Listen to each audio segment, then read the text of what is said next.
Adiabatic process में सबसे important बात कि सिस्टम और सराउंडिंग के बीच में हीट एक्सचेंज नहीं होता था, ऐसा बताया गया था टाइप्स ऑफ प्रोसेस में। वहाँ पे एडियाबेटिक प्रोसेस के बारे में बेसिक जानकारी दी गई थी। तो सबसे पहले हमने लिखा बच्चों Q बराबर जीरो। Q बराबर जीरो का मतलब ये हुआ कि सिस्टम सराउंडिंग के बीच में हीट का एक्सचेंज नहीं होगा। Q बराबर जीरो, DQ बराबर जीरो भी लिख सकते हो। DQ बराबर जीरो का मतलब स्मॉल से स्मॉल अमाउंट का भी हीट एक्सचेंज नहीं होगा। अब एक बात बताओ, फर्स्ट लॉ ऑफ थर्मोडायनेमिक्स पढ़ा था तुम लोगों ने, क्या था first law of thermodynamics? du बराबर dq प्लस dw। जब भी बच्चों क्वेश्चन में अगर एडियाबेटिक प्रोसेस मेंशन करे तो सबसे पहले आपके दिमाग में चलना चाहिए कि q पक्के से जीरो होगा, q जीरो होगा, dq जीरो होगा, हीट एक्सचेंज एकदम जीरो। एडियाबेटिक प्रोसेस दी के सवाल में हीट एक्सचेंज जीरो, उतना तो सोचना ही सोचना है। फर्स्ट लॉ ऑफ थर्मोडायनेमिक्स से du बराबर dq प्लस dw, तो इसमें dq हमारा हो गया जीरो। अगर dq जीरो हो गया तो तुम लिख सकते हो कि du जो होगा वो dw के बराबर होगा। अगर तुम्हें फर्स्ट लॉ इंटीग्रल फॉर्म में याद है, जैसे डेल्टा यू बराबर क्यू प्लस डब्ल्यू जो था, तो यहाँ पे अगर क्यू को जीरो करोगे तो यहाँ से आ जाएगा डेल्टा यू बराबर डब्ल्यू। तो ये भी सेम ही चीज़ है। डी क्यू बराबर डी डब्ल्यू को इंटीग्रेट करोगे तो भी यही आएगा डेल्टा यू बराबर डब्ल्यू। तो कहने का मतलब कि अगर एडियाबेटिक प्रोसेस सवाल में दिया तो क्यू को तो तुम जीरो कर दोगे और वर्क डन निकालने के लिए तुम डेल्टा यू को निकाल लो। अगर चेंज इन इंटरनल एनर्जी को निकाल लेते हो तो तुम्हारा वर्क डन निकल के आ जाएगा। इसको अगर थोड़ा सा एक्सपैंड करें हम लोग तो देखो बच्चों, W बराबर आया डेल्टा यू, और आइडियल गैस के लिए डेल्टा यू का इक्वेशन मैंने क्या बताया था, याद तो आपको होगा। आइडियल गैस अगर दिया हो चाहे कोई भी प्रोसेस हो तो फॉर्मूला हुआ करता था NCVM डेल्टा टी। तो किसी भी प्रोसेस में अगर ये फॉर्मूला लगना है तो एडियाबेटिक प्रोसेस में भी ये फॉर्मूला लगेगा ही लगेगा। तो डेल्टा यू को हम लिख सकते हैं NCVM delta T. NCVM delta T चाहे तुम इसी को लिख सकते हो, NCVM डेल्टा टी को लिख सकते हो T2 माइनस T1, जहाँ पे T1 हो गया इनिशियल टेम्परेचर और T2 हो गया फाइनल टेम्परेचर। कहने का मतलब एडियाबेटिक प्रोसेस में Q जीरो हो गया। डेल्टा यू अगर तुम निकाल लेते हो तो डेल्टा यू तो निकलेगा ही, साथ साथ उसी का वैल्यू W के ही बराबर होगा, वर्क डन के ही बराबर होगा। तो हम यहाँ फाइनली लिख रहे हैं W बराबर डेल्टा यू बराबर NCVM डेल्टा टी, चाहे T2 माइनस T1। अब देखो, किसी भी प्रोसेस में हम चार फिजिकल क्वांटिटी मेनली निकालते थे, एक हीट एक्सचेंज, दूसरा वर्क डन, तीसरा चेंज इन इंटरनल एनर्जी और चौथा इंथैल्पी का चेंज। तो इंथैल्पी का चेंज का अगर इक्वेशन लिखा जाए तो डेल्टा एच का इक्वेशन क्या था आइडियल गैस के लिए? ये था NCPM डेल्टा टी, है ना, लिख देते हैं आइडियल गैस के लिए NCPM डेल्टा टी। इसको भी चाहो तो ऐसे लिख सकते हो NCPM T2 माइनस T1। कहने का मतलब कि अगर इनिशियल टेम्परेचर और फाइनल टेम्परेचर पता हो तो हम लोग डेल्टा एच भी निकाल लेंगे, डेल्टा यू भी निकाल लेंगे। डेल्टा यू निकल जाएगा तो वर्क डन निकल जाएगा और क्यू तो हमारा जीरो है ही। तो बेसिकली एडियाबेटिक प्रोसेस में तुमको इनिशियल टेम्परेचर दिया रहता है और फाइनल टेम्परेचर निकालने के लिए आगे हम लोग डिस्कशन करेंगे। अगर तुमको इनिशियल भी दिया है फाइनल भी दिया है तब तो कोई पंगा ही नहीं है, डायरेक्ट तुम फार्मूला इस्तेमाल करके निकाल लोगे। तो एक बार जरा रिवीजन करा दो, एडियाबेटिक प्रोसेस में क्या जीरो होगा तो क्यू जीरो होगा। अगर क्यू जीरो होगा तो फर्स्ट लॉ ऑफ थर्मोडायनेमिक्स है, दिमाग में चलाओ उसको। फर्स्ट लॉ ऑफ थर्मोडायनेमिक्स क्या था? डेल्टा यू बराबर क्यू प्लस डब्ल्यू। इसमें अगर क्यू जीरो करोगे तो डेल्टा यू बराबर डब्ल्यू हो जाएगा। डेल्टा यू बराबर डब्ल्यू हो गया, यानी वर्क डन को अगर निकालना है तो हम डेल्टा यू निकालेंगे और डेल्टा यू का फॉर्मूला होता था आइडियल गैस में NCVM डेल्टा टी, और अगर डेल्टा एच निकालना है तो NCPM डेल्टा टी। यहां तक अच्छे से कमांड हो गया। अब देखो ये काम कर रहा है, सेम चीज को हम एक अलग फॉर्मेट में लिख रहे हैं, उसको भी दिमाग में रखना, ऑब्जेक्टिव सवाल में कभी कभी पूछ सकता है। डेल्टा यू हमारा आया NCVM डेल्टा टी। एक बात बताओ, CVM को हमने क्या लिखा था? CVM और CPM की जो क्लास हुई थी मोलर हीट कैपेसिटी की, वहां हमने बताया था कि CVM को तुम चाहो तो पॉइजन्स रेशियो गामा के टर्म में लिख सकते हो। CVM बराबर होता था R अपॉन गामा माइनस 1। अगर वो क्लास याद नहीं है तो नीचे डिस्क्रिप्शन में उस क्लास का लिंक डाल दूंगा मैं, है ना, वो वाला क्लास कवर कर लेना कि CPM कैसे निकलता है, CVM कितना होता है, मोनोएटॉमिक गैस का, डाईएटॉमिक गैस का, ट्राईएटॉमिक गैस का, सारे गैसेस के गामा का वैल्यू है, सारा कुछ डिस्कस किया हुआ है। डेल्टा टी को फिर से लिख दो T2 माइनस T1। अब देखो एक काम करो, ऐसे इस फॉर्मेट में तो लिख ही सकते हो, एक काम करो N और R को अंदर लेकर जाओ। तो ये NRT2, ये फॉर्मूला हो गया NRT2 minus NRT1 divided by gamma minus 1। और NRT याद करो बच्चों, P बराबर NRT होता है आइडियल गैस के लिए। तो NRT2 को तुम चाहो तो लिख सकते हो P2V2 P2V2 का मतलब फाइनल पॉइंट पे, फाइनल स्टेट पे प्रेशर और वॉल्यूम का मल्टीप्लीकेशन। और nRT1 को लिख सकते हो P1V1 divided by gamma minus 1। ये समझ में आया? ऐसे भी हम लिख सकते हैं। और ये किसका एक्सप्रेशन हुआ? W का बोल लो चाहे डेल्टा U का बोल लो एडियाबेटिक प्रोसेस में। अगर प्रोसेस एडियाबेटिक नहीं होता तो डेल्टा U बराबर ये वाला पार्ट तो सारे प्रोसेस में वैलिड होगा अगर गैस आइडियल है तो, लेकिन यही सेम डेल्टा U W के बराबर हो जाएगा अगर प्रोसेस हमारा एडियाबेटिक है तो। और क्या कर सकते हो, तुम चाहो तो डेल्टा H को भी इस फॉर्मेट में लिख सकते हो। तो पहले इसको नोट करो, उसके बाद डेल्टा H को उस फॉर्मेट में हम लिख देते हैं। देखो बच्चों, डेल्टा H को उसी फॉर्मेट में लिख दिया जाए। डेल्टा H बराबर है n CPm T2 minus T1। CPm को क्या लिखते थे? Gamma R upon gamma minus 1 और ब्रैकेट में आया T2 माइनस T1। अब देखो NR को अंदर ले जाओगे तो NRT2 को हम लिख सकते हैं P2V2 और NRT1 को हम लिख सकेंगे P1V1। तो ये चेंज हो जाएगा गामा अपॉन गामा माइनस 1 और अंदर में आ जाएगा P2V2 माइनस P1V1। तो ये फॉर्मेट भी आप लोग दिमाग में रखना। अब ये पूरा इसको भी नोट कर लो। तो बच्चों कंक्लूजन क्या आया? एडियाबेटिक प्रोसेस में क्यू क्या हो जाएगा? 0। ये जो भी हम लिखने जा रहे हैं इसको हम अभी कभी रटो, एकदम दिमाग में रखो, इसको काम आएगा बहुत ज़्यादा। क्यू बराबर आ गया 0। फर्स्ट लॉ ऑफ थर्मोडाइनमिक्स है W जो है बराबर आ गया डेल्टा U के, और डेल्टा U किसके बराबर? तो NCVM डेल्टा T के बराबर। इसी को हम चाहें तो और क्या लिख सकते हैं? NR अपॉन गामा माइनस 1 और ब्रैकेट में T2 माइनस T1। यहाँ तक पता है। इसी को और चाहे तो क्या लिख सकते हैं? P2V2 minus P1V1 divided by gamma minus 1। यहाँ तक रटा गया बच्चों, 3 टर्म हो गया हमारा। और चौथा टर्म है डेल्टा H। डेल्टा H को क्या लिखा था हमने? NCPm delta T। इसी को हम लिख सकते हैं N gamma R upon gamma minus 1 delta T, और इसी को चाहो तो हम लोग लिख सकते हैं gamma upon gamma minus 1 bracket में आ गया P2V2 माइनस P1V1। तो ये वाला पार्ट जो है बार बार तुम लोगों से पूछा जाएगा, इसको बार बार कॉपी के लास्ट में लिखना, इतनी बार लिखना कि तुमको अच्छे से रटा जाए, बहुत काम आने वाला है ये। तो एक बात बताओ, मैंने क्या बोला कि अगर तुमको T1 और T2 दिया हुआ है तो बहुत ही आराम से डेल्टा U निकल जाएगा, डेल्टा H भी निकल जाएगा, और क्योंकि डेल्टा U निकल गया तो W भी निकल जाएगा। तो हमारा सारा कंसंट्रेशन अब चला गया टेम्परेचर को निकालने में। तो नॉर्मली क्वेश्चन में तुमको इनिशियल टेम्परेचर दिया रहता है और ये फाइनल टेम्परेचर नहीं दिया रहता, जिसको अगर हम कैलकुलेट कर ले तो ये चारों क्वांटिटी हमारा निकल के चला आएगा। क्यों? तो 0 है ही पहले से, और ये 3 टर्म भी निकल के चला आएगा।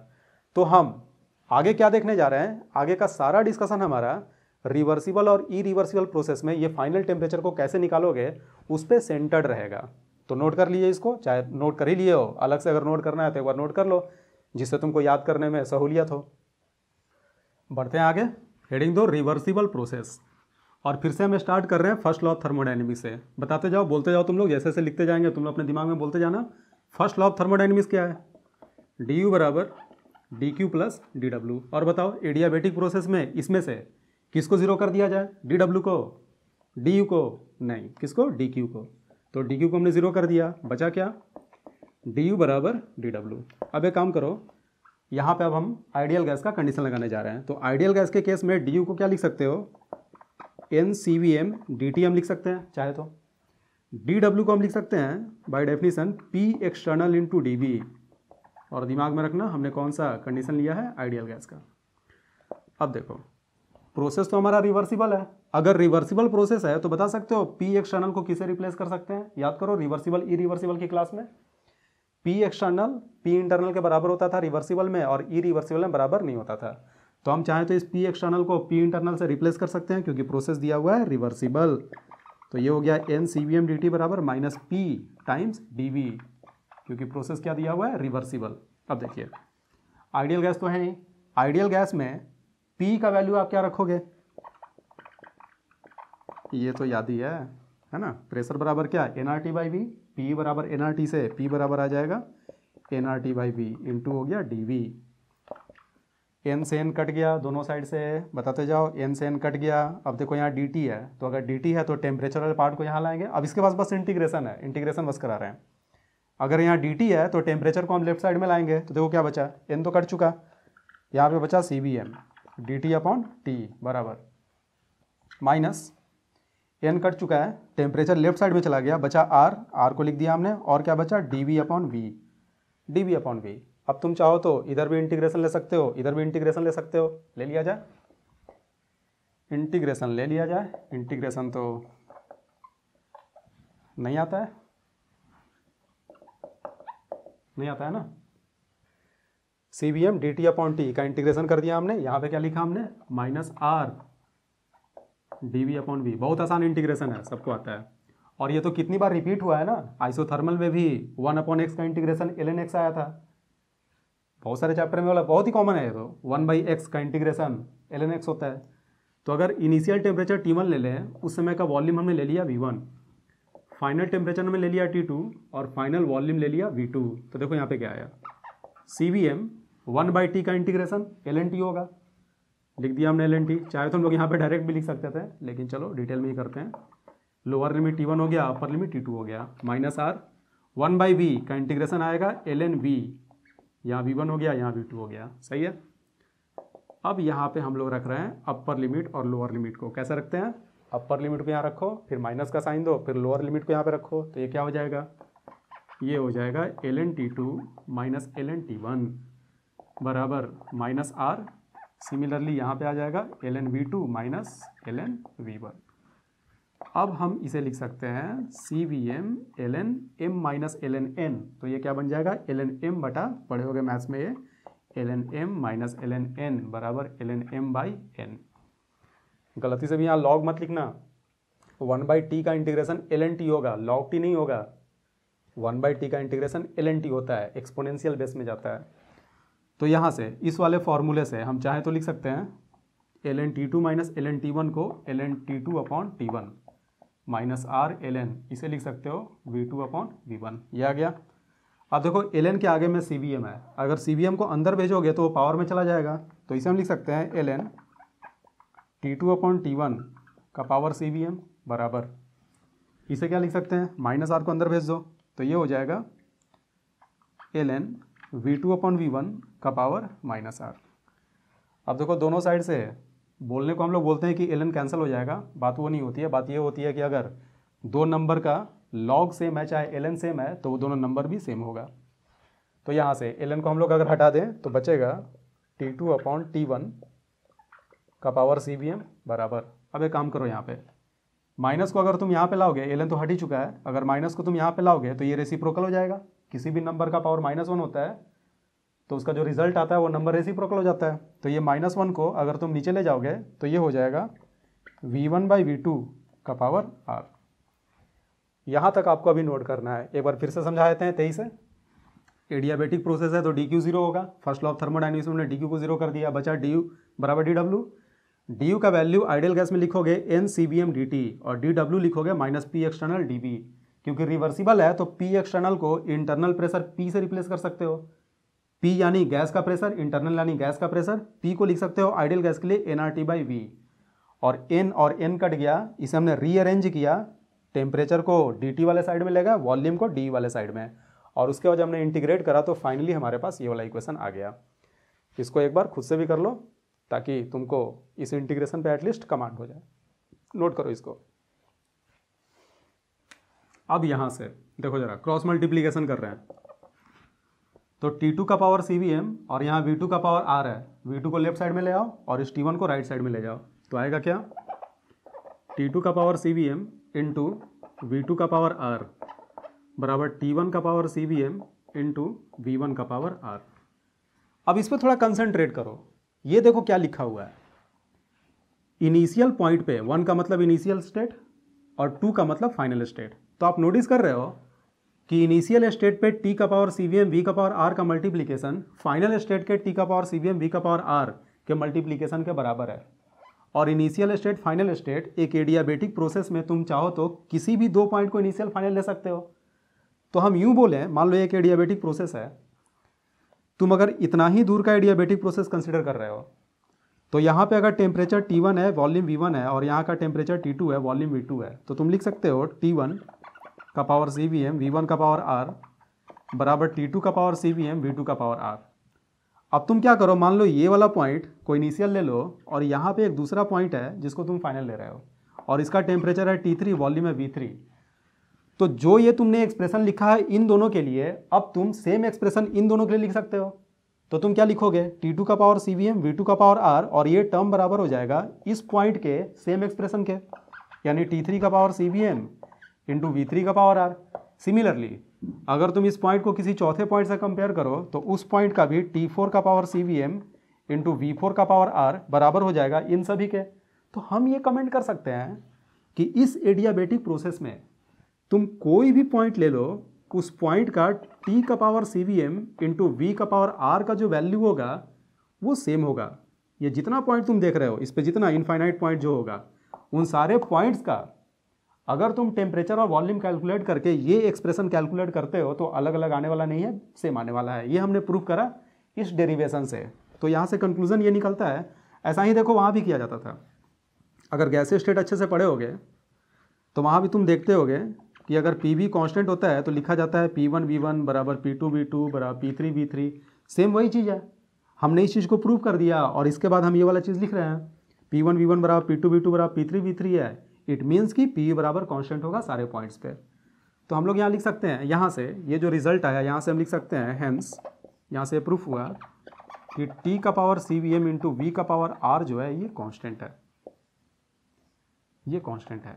यहाँ तक समझ में आया बच्चों?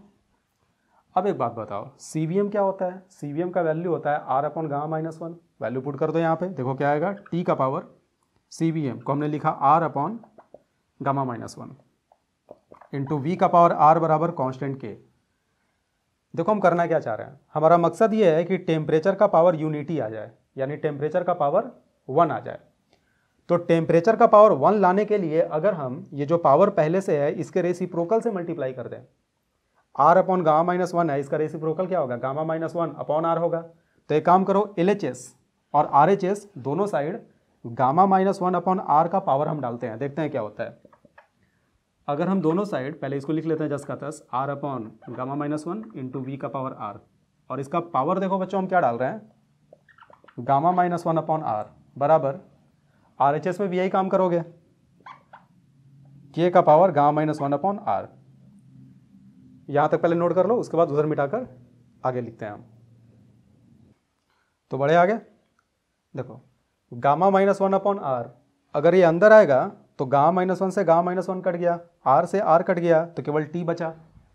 तो यहाँ पे हम लोग लिख रहे हैं केवल T टेम्परेचर। अब देखो R से ये वाला R कट गया तो V का पावर होगा गामा माइनस 1 इंटू V का पावर गामा माइनस 1।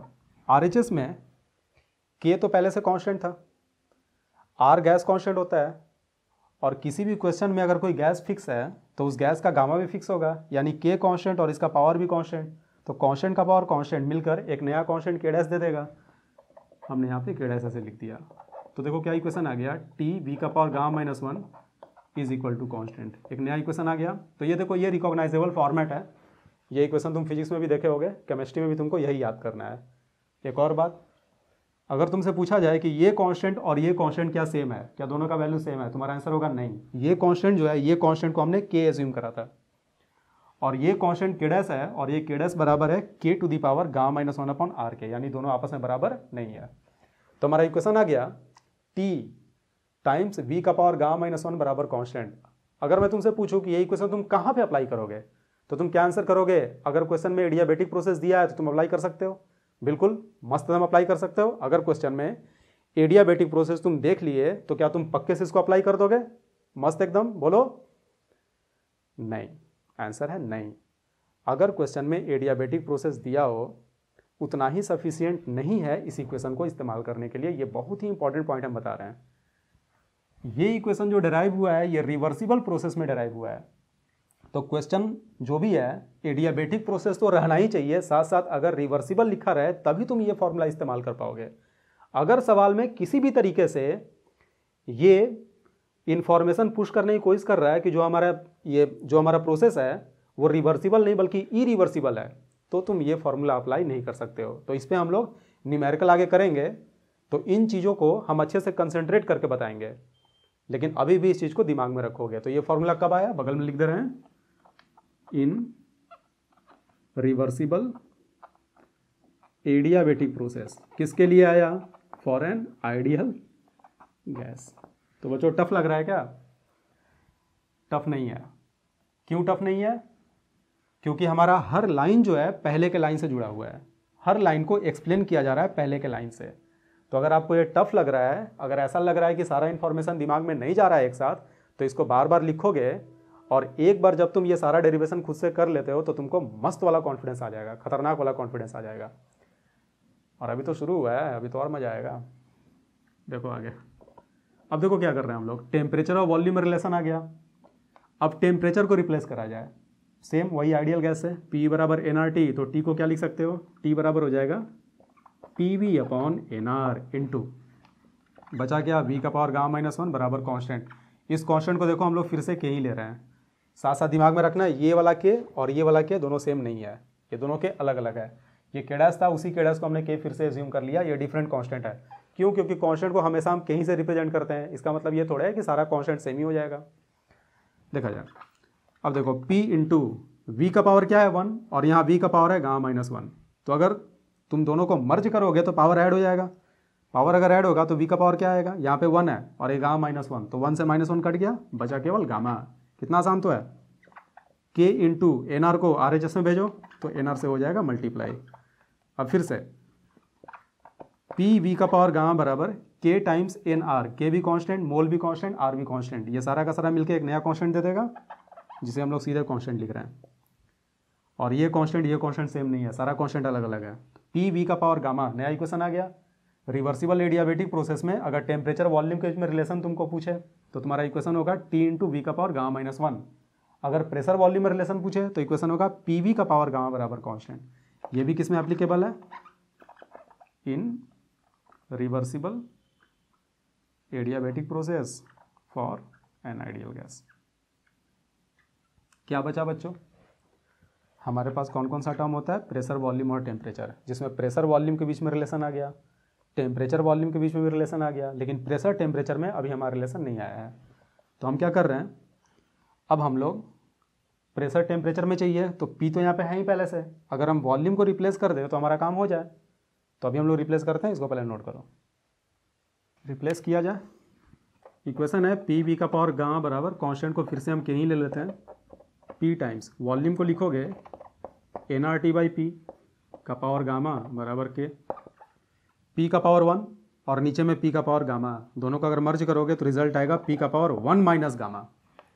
NR का पावर गामा को राइट साइड में भेज दो, बचेगा temperature to the power gamma बराबर K अपॉन NR का पावर गामा आ गया। NR का पावर गामा, N भी कांस्टेंट, R भी कांस्टेंट, गामा भी कांस्टेंट गिवन गैस के लिए, तो इसको फिर से तुम एज्यूम करके ले सकते हो K डैश के बराबर। अब क्या करना है, फिर से प्रेशर का पावर 1 डालना है। तो जैसा कि अभी हम दिखाए थे तुमको, उतना डिटेल में नहीं जाएंगे, याद वैसे होगा तुम लोगों को। अगर प्रेशर का पावर 1 करना है तो तुम इसके रेसिप्रोकल से पावर में गुणा करोगे, तो 1 माइनस गामा यहाँ पे है, तो अगर 1 माइनस गामा को तुम 1 माइनस गामा से ही डिवाइड कर दो तो ये तो 1 हो जाएगा। लेकिन तुम केवल इसको डिवाइड नहीं कर सकते, अगर डिवाइड करना है तो पूरे इक्वेशन में करना होगा। तो अगर पूरे इक्वेशन में करोगे तो देखो क्या आएगा, क्या कर रहे हैं हम लोग, इस पूरे को 1 माइनस गामा से डिवाइड कर रहे हैं पावर में, चाहे पावर डाल रहे हैं 1 अपॉन 1 माइनस गामा का। तो अगर पावर डालोगे 1 अपॉन 1 माइनस गामा का, इस पूरे का पावर, तो ये 1 माइनस गामा कट गया, तो बचेगा क्या, यहाँ बचेगा केवल P। T का पावर क्या आएगा, गामा पहले से था और आपने 1 माइनस गामा से डिवाइड करा है, यहाँ 1 माइनस गामा से डिवाइड करा तो ये 1 हो गया, इसको अगर 1 माइनस गामा से डिवाइड करोगे तो ये हो जाएगा गामा अपॉन 1 माइनस गामा। ये हो गया K डैश का पावर 1 अपॉन 1 माइनस गामा, जिसको हम फिर से है ना K डबल डैश ले सकते हैं। तो देखो फाइनल इक्वेशन तुम्हारा क्या आ गया, P टाइम्स T का power gamma upon 1 minus gamma is equal to constant. ये तीसरा इक्वेशन आया, और ये भी किस में वैलिड होगा, रिवर्सिबल एडियाबेटिक प्रोसेस में आइडियल गैस के लिए। तो ये 3 इक्वेशन आपको अच्छे से याद करके रखना है, भूल से भी इसको नहीं भूलना है। जब भी रिवर्सिबल एडियाबेटिक प्रोसेस की बात होगी तो यही तीनों इक्वेशन लगेगा, इन तीनों में से कोई एक लगाओगे, जैसा सवाल होगा उसके हिसाब से। इसको नोट करो, एक बार ये पूरा एक साथ लिखते हैं और तुमको याद करने का तरीका ही बताते हैं। तो बच्चों, रिवर्सिबल एडियाबेटिक प्रोसेस में हमारे पास 3 इक्वेशन आया, याद कैसे किया जाए बताओ। आइडियल गैस इक्वेशन क्या होता है, P बराबर NRT, यहाँ से याद रखो PV जो आया तो हमने लिखा PV। ऑलवेज याद रखना है कि जो हमारा पहला टर्म है उसका पावर 1 होगा, तो P का पावर 1 है, V का पावर क्या याद करो, गामा, V का पावर गामा, PV का पावर गामा बराबर कांस्टेंट। याद हो गया, कैसे याद कराएं, आइडियल गैस का इक्वेशन क्या है, P बराबर NRT, तो PV PV को साइड कर लो, PV और V का पावर गामा डाल दो। अगला क्या याद करना है, थोड़ा सा फनी है लेकिन याद करना इसी तरीके से। तुम अगर किसी दूसरे तरीके से याद करते हो बहुत अच्छी बात है, तुम डायरेक्ट याद कर लेते हो तो ही बहुत अच्छी बात है, लेकिन जिन बच्चों से याद नहीं हो रहा है उनके फायदे के लिए हम इस तरीके से बता रहे हैं। तो देखो दिमाग में भरो अच्छे से, टेलीविज़न याद हुआ, टेलीविज़न और पीरियोडिक टेबल। टेलीविज़न, टेलीविज़न किससे मिलकर बना है, T से और V से, तो इसके बाद याद करो TV, टेलीविज़न TV। और ये जो गामा है इसको एक कम कर दो, गामा -1। उन बच्चों के लिए जिनसे याद नहीं होता, जिनको कमांड है पूरे डेरिवेशन पे, उनके लिए तो कोई पंगा ही नहीं है, उनको तो बिल्कुल समझा हुआ है अच्छे से, तो उनको अच्छे से याद होगा। और हम प्रीफर करते हैं कि तुमको अलग से कोई तरीका ईजाद ना करना पड़े याद करने के लिए, अगर डायरेक्ट याद कर लो तो बहुत अच्छी बात होती है। अगला क्या याद करो, पीरियोडिक टेबल। पीरियोडिक टेबल यानी पहले हमने लिखा P और उसके बाद हम लोग लिखेंगे T, P हो गया और साथ में T हो गया। अब क्या करना है, क्या मैंने बताया, पहले टर्म पे हमेशा पावर 1 होगा, तो इसका ही पावर कुछ नहीं आएगा। अब T का पावर क्या डालना है, तो इसके पहले जो पावर डाले हो ना उसी को फिर से डिवीज़न में ले लो माइनस साइन के साथ। गामा, इसका पावर है गामा, तो पहले गामा को लिख लो डिवाइडेड बाई, इसका पावर है गामा -1, तो नीचे में हम लिखेंगे गामा -1, लेकिन -1 से गुना भी करना है, तो -1 से जब मल्टीप्लाई करोगे तो ये हो जाएगा 1 माइनस गामा। ऐसी फिजूल सा याद करने का तरीका है, वास्तव में जो हमारा डेरिवेशन था वो काम का था। तो ये 3 इक्वेशन आया, एक बार फिर से बता दो कैसे रटे हम लोग। पहला कौन सा था, PV बराबर NRT से, PV का पावर गामा बराबर कांस्टेंट। दूसरा क्या था, टेलीविज़न यानी TV का पावर क्या, गामा -1, एक कम कर दो। और तीसरा था पीरियोडिक टेबल PT, इन दोनों का रेशियो यानी P अपॉन माइनस साइन के साथ 1 माइनस गामा बराबर कांस्टेंट। याद हो गया, चलो फिर से एक बार देखें, 8-10 बार करो इसको कम से कम, ताकि तुमको अच्छे से रटा जाए।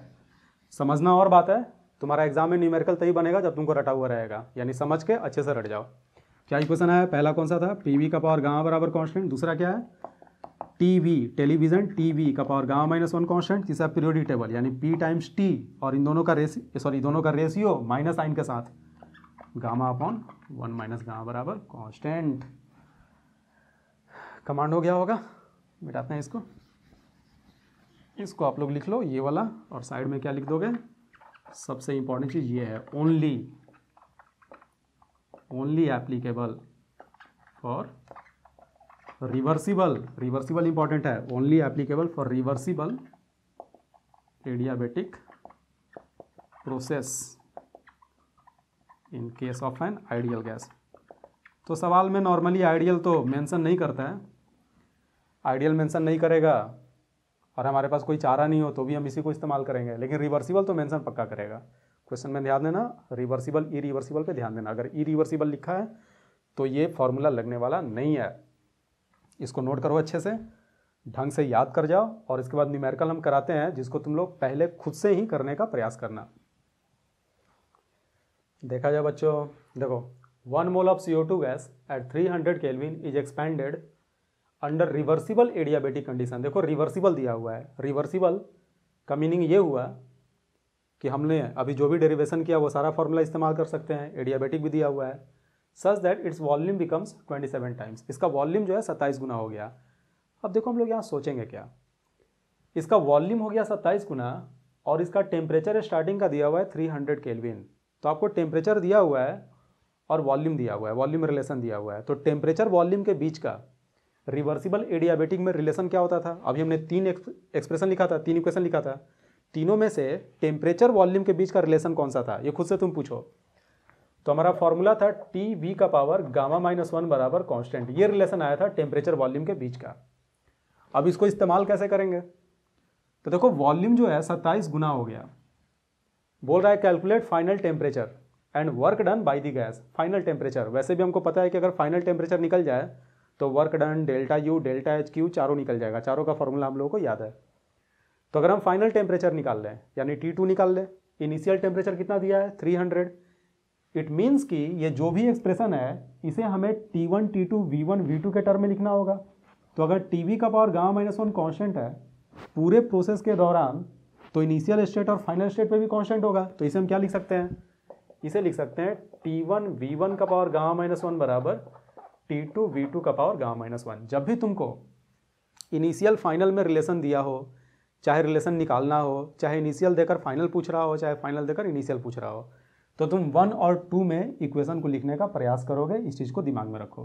तो हमारा एक्सप्रेशन था टीबी का पावर गामा -1, इसे हमने इनिशियल के लिए लिखा तो 1 आ गया, फाइनल के लिए लिखा तो 2 आ गया। अब आगे देखते हैं, हमसे पूछ रहा फाइनल टेम्परेचर यानी T2 अपने से पूछ रहा, तो एक काम करो T2 को साइड कर लो, तो यहाँ से एक्सप्रेशन आ जाएगा T2 बराबर T1 टाइम्स T1 को 10 का 10 और V2 को उधर हमने भेज दिया, तो ये हो गया V1 अपॉन V2 का पावर गामा -1। ये हुआ बच्चों। T1 कितना दिया है, स्टार्टिंग का टेम्परेचर, इनिशियल टेम्परेचर 300 केल्विन, तो लिख दो यहाँ पे 300 केल्विन। वॉल्यूम, वॉल्यूम में रिलेशन दिया है, its volume becomes 27 times starting का 27 गुना, यानी V1 की तुलना में V2 जो है वो तो 27 गुना है। तो क्या हम ये कमेंट कर सकते हैं कि अगर V1 x है तो ये 27x होगा, तो V1 से V2 27 टाइम्स में कट जाएगा, 1/27 आ गया। और पावर में क्या लिखा है, गामा है यहाँ पे, गामा पॉइजन्स रेशियो, और देखो CO2 है, ट्राई एटॉमिक गैस है। ट्राई एटॉमिक गैस का गामा आपको याद होगा, अगर याद नहीं है थोड़ा सा रिवीजन करा देते हैं। अगर मोनो एटॉमिक गैस हो तो गामा का वैल्यू था 5/3, अगर डाई एटॉमिक गैस हो तो गामा का वैल्यू था 7/5, और अगर ट्राई एटॉमिक गैस हो तो गामा का वैल्यू था 4/3। हीट कैपेसिटी की जो क्लास थी वो जाकर रिवाइज करना, वहाँ सब कुछ ये सब रटाया हुआ है, डिस्क्रिप्शन में उसका लिंक दिया हुआ है। तो देखो वैल्यू हम लोग पुट करते हैं यहाँ पे, गामा का value, try atomic gas CO2 है, ट्राई एटॉमिक गैस के लिए गामा कितना 4/3, वैल्यू यहाँ पुट कर दो 4/3 -1, क्या रिजल्ट आया 300 इंटू 1/27 का पावर 4/3 -1, 4/3 में से 1 गया तो 1/3 आएगा। 27 का क्यूब रूट, 27 का क्यूब रूट 3 होगा, 3 का अगर क्यूब करोगे तो 27 आ रहा है, तो 300 इंटू 1/3 लिखेंगे हम लोग और आंसर आ गया 100 केल्विन। तो देखो हमारा T2 निकल के चला आया, फाइनल टेम्परेचर हमारा आ गया। अगर फाइनल टेम्परेचर आ गया तो चारों फिजिकल क्वांटिटी निकल जाएगा, Q भी, W भी, डेल्टा U भी और डेल्टा H भी, लेकिन हमसे केवल वर्क डन पूछ रहा है। तो पहले हम लोग वर्क डन निकालते हैं, इसको मिटा रहे हैं ये वाला पार्ट। क्या करें फिर, देखो वर्क डन W, तो W किसके बराबर था, डेल्टा U के बराबर था। डेल्टा U किसके बराबर होता है आइडियल गैस के लिए, NCVM। देखो सवाल में कहीं भी आइडियल गैस नहीं दिया है, लेकिन हमारे पास कोई चारा भी नहीं है। अगर आइडियल गैस नहीं भी दिया है तो आइडियल गैस हम लोगों को एज्यूम करना पड़ेगा। तो ये फॉर्मूला हो गया NCVM delta T। Delta T का मतलब क्या, T2 माइनस T1। N मोल, मोल कितना है 1 मोल ऑफ CO2 गैस, तो मोल की जगह हमने 1 लिख दिया। CVM, अब मोनोएटॉमिक, डाईएटॉमिक, ट्राईएटॉमिक का CVM भी रटवाया गया था। मोनोएटॉमिक का जो CVM होता है वो 3R/2, डाईएटॉमिक का 5R/2 और ट्राईएटॉमिक का 3R होता है। वैल्यू पुट कर दो, 3R आ गया, T2 minus T1। Final temperature कितना है 100 केल्विन, 100 लिख दो, माइनस इनिशियल टेम्परेचर कितना था 300 केल्विन, वैल्यू हमने पुट कर दिया। अब यहाँ से सॉल्व करके तुम निकाल सकते हो, 100 में से 300 गया, -200 आएगा, यानी ये हो गया -600 R। ये आ गया। आंसर दिया है जूल में, तो R का वैल्यू जूल में रखोगे कितना, -600 इंटू 8.314 जूल आ गया। इसको अगर 1000 से डिवाइड कर दोगे तो किलो जूल में आ जाएगा। तो तुम यहाँ से आगे कर लोगे। देखो W निकल गया, डेल्टा U निकल गया, एडियाबेटिक प्रोसेस है तो Q बराबर तो 0 होगा ही। बचा हमारा डेल्टा H, पूछ तो नहीं रहा लेकिन फिर भी लिख देते हैं। डेल्टा H बराबर होता है formula NCPM delta T। Try atomic के लिए CPM कितना होगा, तो 4R के बराबर, मोल है 1, CPM का वैल्यू 4R। ये रटना होगा, CVM CPM गामा सब रटना होगा, पहले भी हम बोल चुके हैं, है ना। तो उसको अच्छे से रट लेना, टेबल पूरा दिया हुआ है नीचे डिस्क्रिप्शन में, जो वीडियो है उसमें पूरा टेबल दिया हुआ है, जाकर उसको पक्का रटोगे। 1 हो गया, CPM का वैल्यू हो गया 4R और डेल्टा T का वैल्यू हो गया 100 माइनस 300। क्या यहाँ से निकल जाएगा बच्चों, यानी कमांड हो गया। कहने का मतलब कहीं भी तुमको रिवर्सिबल एडियाबेटिक प्रोसेस देगा तो तुम TB का पावर गामा -1, चाहे PV का पावर गामा, चाहे PT का power gamma upon 1 minus gamma constant, इन तीनों में से कोई एक इक्वेशन इस्तेमाल करोगे जैसा कि सिचुएशन होगा। इस सवाल में टेम्परेचर वॉल्यूम दिया था तो हमने टेम्परेचर वॉल्यूम का रिलेशन वाले इक्वेशन को इस्तेमाल किया और उसके सहारे हमने चारों फिजिकल क्वांटिटी निकाल लिया। तो इसको नोट करो आगे, और हम कुछ छोटा छोटा सवाल देखते हैं। ये वाला सबसे इंपॉर्टेंट सवाल था, नोट करो इसको। ये सवाल पढ़ो बच्चों। बोल रहा है 0.5 mole each of 2 ideal gas A and B, A का भी CVM दे दिया, B का भी CVM दे दिया, are taken in a container and expanded reversibly and adiabatically. Due to this temperature decreased from 350 kelvin to 250 kelvin, find delta H। तो delta H क्या होता है आइडियल गैस के लिए, NCPM डेल्टा T होता है, लेकिन CPM यहाँ मिक्सचर का निकलेगा, A और B 2 है, तो मिक्सचर का CPM और CVM कैसे निकालते हैं, बेसिकली यही समझाने के लिए सवाल दिया गया है। तो देखो CVM मिक्सचर का कैसे निकालोगे। CVM मिक्सचर का क्या होता है, जब भी तुमको मिक्सचर का CVM निकालना हो तो करना क्या, N1 CVM1 plus N2 CVM2 divided by N1 plus N2, ये फॉर्मूला होता है।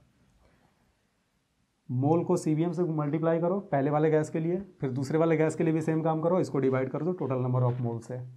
ये सिंपली एनर्जी कंजर्वेशन से आ जाता है, उस पर हम लोग बाद में न्यूमेरिकल देखेंगे। फिलहाल के लिए अभी इसको रट जाओ अच्छे से। CVM मिक्सचर बराबर N1 CVM1 plus N2 CVM2 divided by N1 plus N2। याद हो गया ये। CPM कैसे निकलेगा, तो CVM मिक्सचर का निकालने का दो तरीका। एक तो अगर CVM निकल चुका तो याद करो मोलर हीट कैपेसिटी वाले क्लास में बताया गया था कि CPM माइनस CVM बराबर R होता है। तो CPM बराबर हो जाएगा CVM प्लस R, यानी CVM में R ऐड कर दोगे तो CPM आ जाएगा। तो एक तो इस तरीके से निकाल सकते हो, हम चाहे तो लिख सकते हैं यहाँ पे CVM मिक्सचर प्लस R, ऐसा लिख सकते हैं।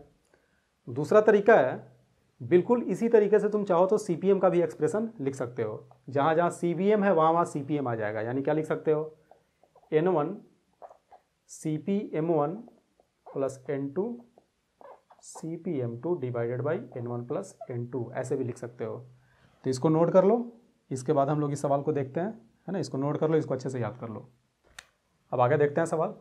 तो देखो CVM मिक्सचर अगर तुम निकालना है तो N1 दिया हुआ है 0.5, लिख दो 0.5, और गैस A का CVM दिया है 5R/2, तो यहाँ हमने वैल्यू पुट कर दिया 5R/2 प्लस N2, दूसरे गैस का भी मोल है 0.5 और दूसरे गैस का CVM दिया है 3R डिवाइडेड बाई 0.5 प्लस 0.5 बराबर, ये हो जाएगा 5R/0.5 को लिख सकते हो 1/2, तो ये हो जाएगा 5R/4 प्लस ये हो जाएगा 3R/2, और 0.5 में 0.5 ऐड हुआ तो ये तो 1 हो जाएगा। तो यहाँ रिजल्ट आ गया 11R/4। लेकिन हमें डेल्टा एच निकालना है।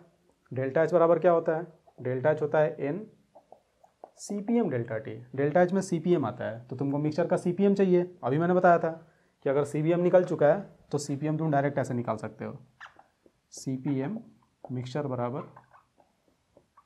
CVM मिक्सचर प्लस R, और CVM मिक्सचर कितना दिया हुआ है 11R/4 प्लस R, यानी ये हो गया 15R/4।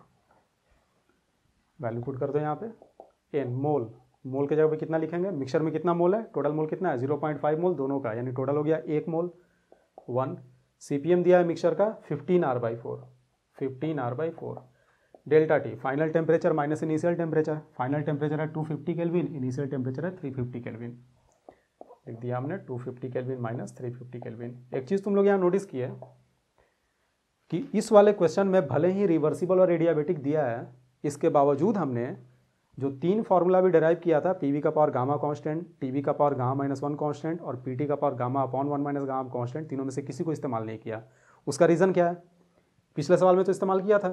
तो पिछले सवाल में बच्चों टेम्परेचर दिया हुआ नहीं था, इस सवाल में हमको इनिशियल टेम्परेचर भी दिया है और फाइनल टेम्परेचर भी दिया है। तो जब टेम्परेचर दिया ही है तो फिर हम उसको क्यों इस्तेमाल करें, उसको हमने इस्तेमाल किया ही था टेम्परेचर को निकालने के लिए। तो इस चीज़ पे ध्यान रखोगे, एडियाबेटिक प्रोसेस के सवाल में अगर तुमको इनिशियल फाइनल दोनों टेम्परेचर दे दिया है तो हमारा चारों फिजिकल क्वांटिटी निकल जाता है। ध्यान में रखना इस चीज़ को। देखो तो यहाँ से सॉल्व अगर करोगे तो ये आ जाएगा 15R/4 इंटू ये हो गया -100। इसको अगर सॉल्व करोगे 25 बार में कटा, 25 × 15 कितना 375 R हो गया डन। अगर तुमसे W पूछेगा तो W बराबर डेल्टा U, अगर W पूछता तो W बराबर डेल्टा U बराबर N CVM डेल्टा T। मोल के जगह मान रखते हैं, CVM के जगह मिक्सचर का 11R/4 और डेल्टा T यहाँ से निकालते तो वो भी निकल जाता, लेकिन वो हम लोगों से पूछ नहीं रहा है। तो हमारा आंसर यहीं पे हो गया। नोट करिए इसको, अगला सवाल देखते हैं। ये सवाल देखो बच्चों, इसमें करा है a gas expands adiabatically and reversibly such that pressure is proportional to cube of its absolute temperature. करा है कि प्रेशर प्रोपोर्शनल है टेम्परेचर के क्यूब के। तो what is the ratio of CPM/CVM। CPM/CVM याद करो, CPM/CVM गामा होता था, पॉइजन्स रेशियो, यानी बेसिकली सवाल में हमसे पॉइजन्स रेशियो पूछ रहा है और हमारे पास रिलेशन है P प्रोपोर्शनल टू T का पावर क्यूब। अब ऐसे सवाल को कैसे सॉल्व करते हैं, साइड में लिख देते हैं। CPM/CVM जो है गामा बराबर CPM/CBM। अगर गामा निकल जाए तो हमारा काम हो जाए। तो देखो क्या करना, अगर रिवर्सिबल और एडियाबेटिक दिया है, रिवर्सिबल और एडियाबेटिक दिया है और रिलेशन प्रेशर टेम्परेचर में दिया है, तो तुमको पता है कि प्रेशर टेम्परेचर में रिलेशन हमारा ये होता था P gamma upon 1 minus gamma बराबर कांस्टेंट। अगर हम इस एक्सप्रेशन को इस एक्सप्रेशन से कंपेयर कर लें, क्योंकि ये भी रिवर्सिबल एडियाबेटिक का है और ये भी रिवर्सिबल एडियाबेटिक का है, तो पक्के से दोनों इक्वेशन सेम ही होगा। तो अगर हम दोनों को कंपेयर कर ले तो कंपेयर करके गामा को निकाल सकते हैं। तो कंपेयर करने का तरीका तुमको अभी हम सिखा रहे हैं। तो कैसे कंपेयर करोगे, तो इस फॉर्मेट में इसको लिखने का पहले प्रयास करो, इस फॉर्मेट में इसको लिखने का प्रयास करो। तो क्या लिखोगे, प्रोपोर्शनैलिटी के साइन को हटा दो तो P बराबर K T⁻³ आएगा। T⁻³ को लेफ्ट साइड में ले आओ तो P, अगर ये लेफ्ट साइड में जाएगा तो T⁻³ बराबर K होगा। अब देखो, ऐसे तो प्रेशर का पावर 1 आ गया, अगर प्रेशर का पावर 1 नहीं भी आता तो हम लोग उसको 1 लाने का प्रयास करते हैं, क्योंकि इसमें भी प्रेशर का पावर 1 है। जब भी कंपैरिजन करोगे तो एक टर्म पक्के से सेम होगा तभी बाकी टर्म सेम होगा। तो प्रेशर का पावर यहाँ पे 1 है, यहाँ भी 1 है। अगर 1 नहीं होता, 2 होता, तो हम पावर में 2 से भाग दे देते हैं ताकि 1 हो जाए। अगर प्रेशर का पावर 4 होता, मान लो ऐसे होता, P⁴ T⁻³ बराबर कांस्टेंट। तो इस फॉर्मेट में लाने के लिए हम इस पूरे एक्सप्रेशन को 4 से डिवाइड करते हैं। तो 4 से डिवाइड करोगे तो क्या आ जाएगा, P T⁻³ बराबर K⁻1/4 आता है, जिसको हम K' मान लेते हैं, नया कांस्टेंट K'। अब तुम इन दोनों को जब कंपेयर करोगे तो प्रेशर का पावर 1 है, प्रेशर का पावर 1 है, तो T का पावर भी आपस में सेम होगा। तो जो T का पावर है उसको हम -3/4 के बराबर कर देते हैं। अगर ऐसा होता तो बात आई समझ में, लेकिन ऐसा है नहीं, तो इसको हम मिटाते हैं।